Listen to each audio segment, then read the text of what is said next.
Amén. Amén. Le damos la alabanza al Señor de los cielos.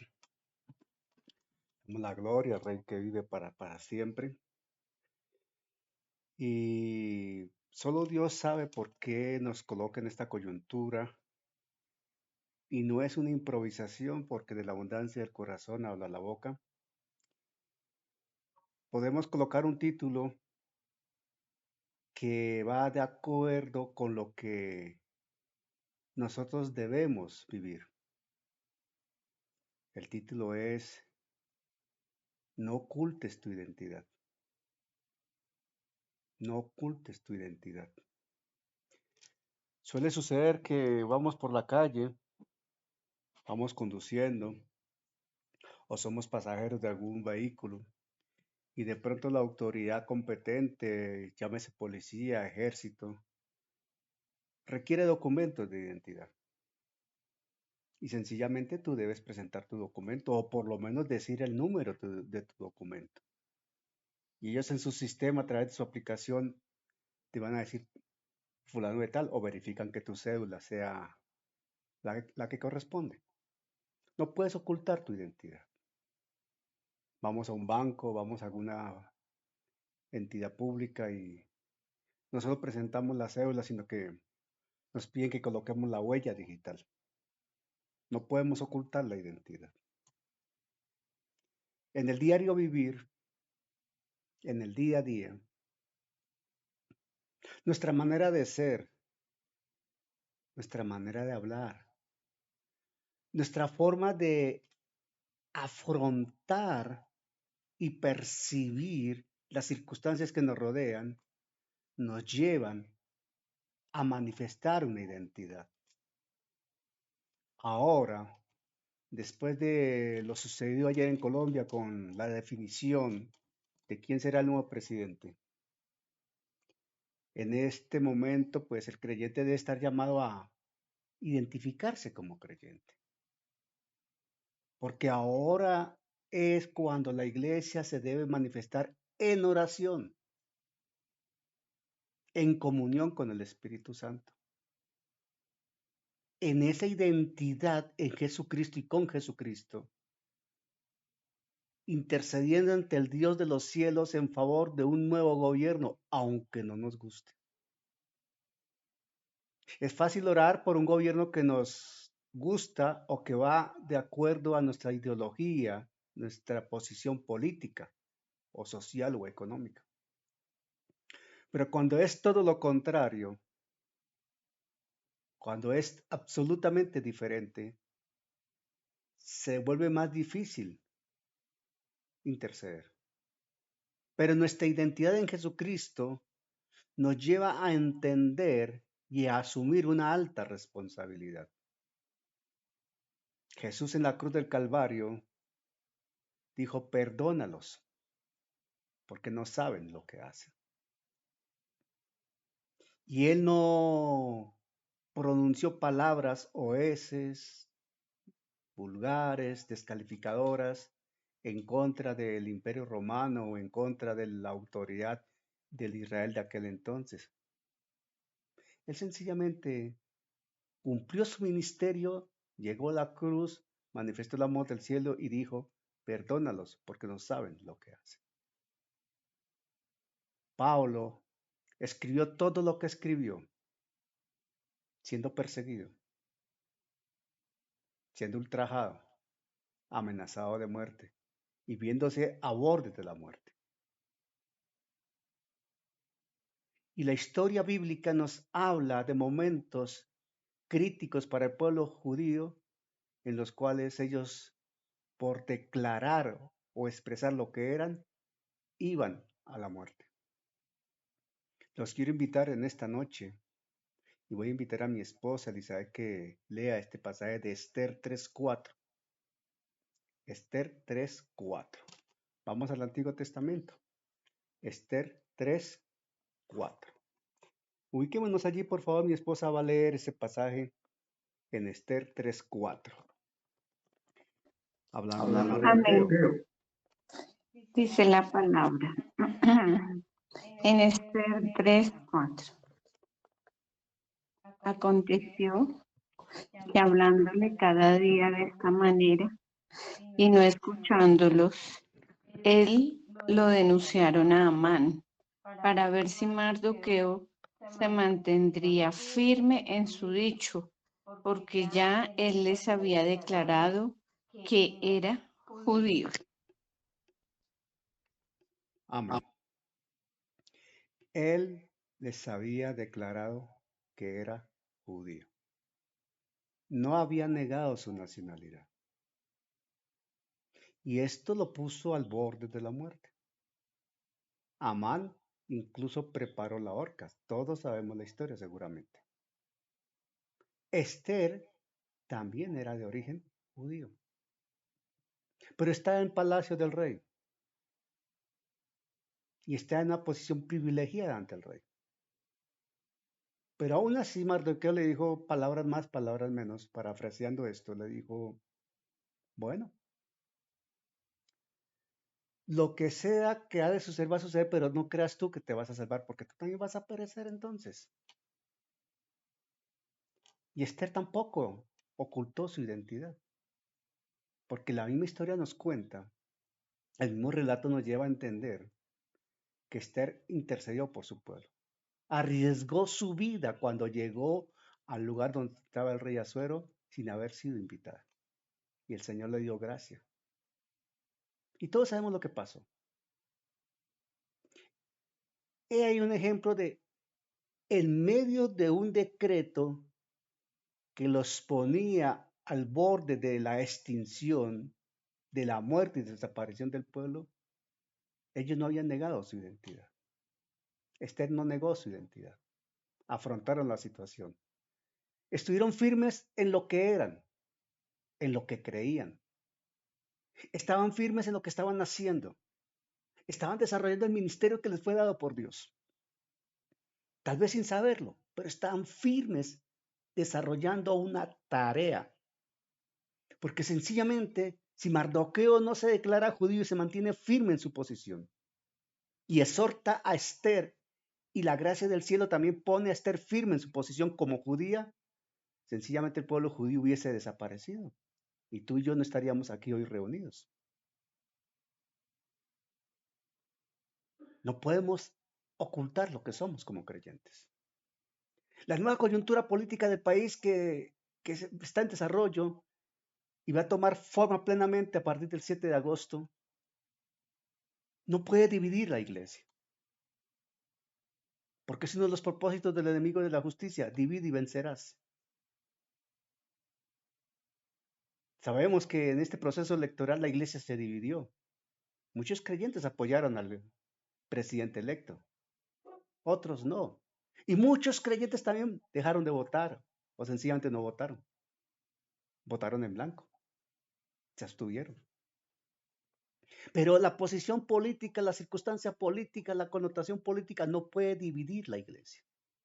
La unidad es fundamental. Entonces, si no negamos la identidad, estamos unidos. Necesitamos estar unidos. Otro ejemplo que nos relata la escritura está en Daniel 3, 16, 18. Allí en Daniel 3, 16, 18 dice la escritura de la siguiente manera. Voy a leer Daniel 3 del 16 al 18. Escúchenme, por favor. Leo Daniel 3, 16, 18 hablando de los tres jóvenes hebreos. Sadrach, Mesach y Abed-nego respondieron al rey Nabucodonosor diciendo, estaban ante el rey, ante el rey más poderoso de aquella época. Y como dice vulgarmente o como se dice popularmente, no se le arrugaron al rey, no se orinaron en los pantalones, estaban firmes. Porque dice allí, no es necesario que te respondamos sobre este asunto. ¿Qué asunto? La orden del rey, para que se doblegaran ante él, ante su estatua y lo adoraran. O sea, negaran a Dios, negaran su identidad, negaran sus principios, negaran su fe, negaran su fidelidad a Dios. por salvar sus vidas. He aquí nuestro Dios, estoy leyendo 3:17. He aquí nuestro Dios, a quien servimos, puede librarnos del horno de fuego ardiendo, y de tu mano, oh Rey, nos librará. Ojo con esto. El pasaje que estamos leyendo dice, puede librarnos del horno de fuego ardiendo. Aparentemente hay una duda, pero es una posición idiomática que conduce a una afirmación determinante. Y de tu mano, oh Rey, nos librará. ¿Qué estaban diciendo ellos? El Señor, si está en su voluntad, nos libra del horno de fuego. Y si vamos al horno de fuego, así estemos en el horno de fuego, o nos libre del horno de fuego, igual el Señor nos va a librar de la mano tuya, oh Rey. Ellos sabían que así entregaran sus vidas o quedaran vivos, el Señor los libraría de las manos del Rey, porque Él iba a intervenir. Porque el 3:18 dice, y si no sepas, oh Rey, que no serviremos a tus dioses, ni tampoco adoraremos la estatua que has levantado. Claramente establecido aquí una posición de dignidad, de identidad y de obediencia primero a Dios antes que a los hombres. Ellos eran muy respetuosos de la autoridad del rey, servían a ese rey, estaban siendo formados y preparados en ese rey para servirle a ese rey y lo estaban haciendo, pero no estaban acatando una orden, aún en riesgo de sus vidas, de su integridad y privilegios, para adorar a dioses ajenos. ¿Cuál es nuestra identidad? ¿Por asuntos políticos vamos a negar a Dios? ¿Por privilegios políticos vamos a negar la fe? ¿Por conveniencias políticas vamos a acogernos a una plataforma que nos lleve a incluso dejar de congregarnos o dejar de leer la palabra o dejar de servir al Señor? No. La unidad en Cristo Jesús nos lleva a estar firmes, a estar plenos, a estar juiciosos, a estar en la plena certeza que en estos tiempos que vivimos y en los que se avecinan es cuando más debemos estar firmes en Cristo Jesús, Señor nuestro. Porque el Señor no se avergüenza de nosotros, nosotros no nos podemos avergonzar de Él. Por eso la palabra dice en Romanos, porque no me avergüenzo del Evangelio, porque es poder de Dios para salvación de todo aquel que en Él cree. Y no hay manera de que la fe crezca en ti y en mí si nos avergonzamos del Evangelio. Dice la misma palabra allí en Romanos. Vamos a Romanos 1, por favor. Lo sabemos de memoria, pero lo vamos a leer. Vamos a leer directamente de la Escritura, Romanos 1, 16 y 17. Romanos 1, 16, 17 dice la Escritura así. Pablo lo declaró. Está vigente hoy y es más válida hoy que antes porque estamos en momentos donde la prueba de la fe está en juego. Porque no me avergüenzo del Evangelio, porque es poder de Dios para salvación a todo aquel que cree, al judío primeramente y también al griego. Porque en el Evangelio la justicia de Dios se revela por fe y para fe, como está escrito, mas el justo por la fe vivirá. Y la iglesia es justa por declaración divina. Tú y yo somos justos por declaración divina. De tal forma que estamos en una coyuntura de prueba. Preparémonos. Nuestra fe va a ser probada. Oramos para que el Dios de los cielos tenga misericordia del nuevo presidente. Para que el Dios de los cielos tenga misericordia de los integrantes de este nuevo gobierno. Pero también oramos para que la iglesia esté firme y para que el creyente en el carácter de Cristo no niegue su fe. Esto me hace recordar lo que está en Apocalipsis, mis hermanos. En Apocalipsis capítulo 21. Vamos a Apocalipsis, por favor. Apocalipsis 21, 22, perdón. Apocalipsis 22, verso 11, dice la Escritura.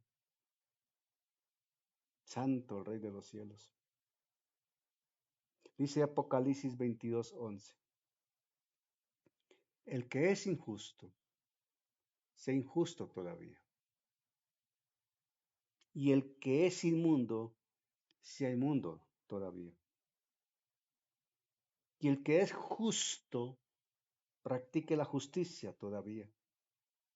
Practique la justicia todavía. Y el que es santo, santifíquese todavía. Ese todavía nos está hablando de que falta un tiempo para que suene la trompeta, pero está a punto de sonar. Y mientras tanto suena la trompeta, no podemos negar nuestra identidad. No hay manera de negar lo que somos. Hijo de tigre sale pintado, dice el adagio.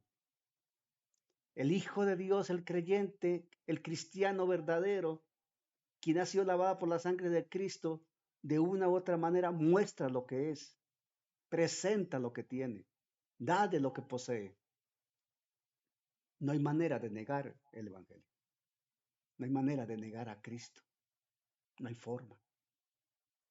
No hay forma. El que es justo, practique la justicia. Viva la palabra. Honra el nombre de Cristo en todo lugar y en todo momento. Mañana, para muchos, será un día tal vez no amable, porque tal vez vamos a llegar al lugar donde habrá felicidad y gozo por la nueva elección presidencial. Y habrá expresiones poco amables en contra del mismo Estado, del gobierno saliente y de la iglesia, de los creyentes y de los que no apoyaron con su voto al presidente electo. Y tal vez nosotros estemos en ese grupo y nos sintamos mal.